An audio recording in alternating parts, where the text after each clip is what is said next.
যে এক্সিট পোলের নামে যে সমস্ত গল্প ছড়ানো হয়েছে এগুলোয় কেউ কান দেবেন না। এটা বিজেপির পরিকল্পিত এইভাবে ছড়িয়ে দেয়া, মানুষকে প্রভাবিত করা, এসবে কান দেবেন না। বাস্তব অন্য কথা বলছে। তৃণমূল কংগ্রেস বাংলায় 42টার মধ্যে 30 থেকে 35টা আসন পেতে চলেছে।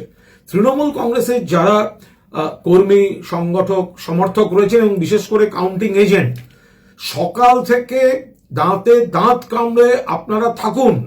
এজেন্ট যারা আছেন তারা কাউন্টিং এ থাকুন, অন্য কিছুতে কান দেবেন না। মানুষ মমতাদের প্রার্থীদের, অভিষেকের প্রার্থীদের ভোট দিয়েছেন।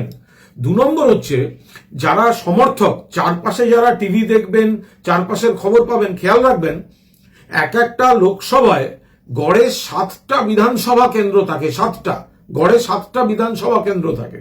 ফলে এমন এমন কিছু খবর আসছে যেখানে হয়তো যে 2-4টেতে কিছু কোন জায়গায় বিরোধীদের লিড থাকার কথা বা বিরোধীরা একটু ভালো করছে, সেইগুলো আগে কাউন্ট করিয়ে একটা তৈরি করার চেষ্টা হবে যে অমুক এগিয়ে, অমুক এগিয়ে।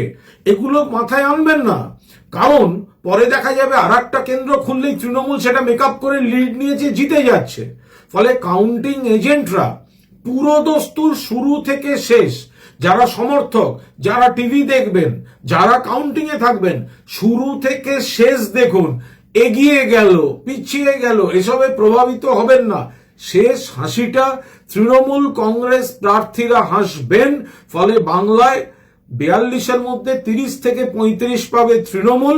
সেইভাবে প্রস্তুত থাকুক। মাঝপথে নানাভাবে বিভ্রান্তি ছড়াবার চেষ্টা হবে, সেসবে কেউ কান দেবেন না। শেষ অবধি নজর রাখুন।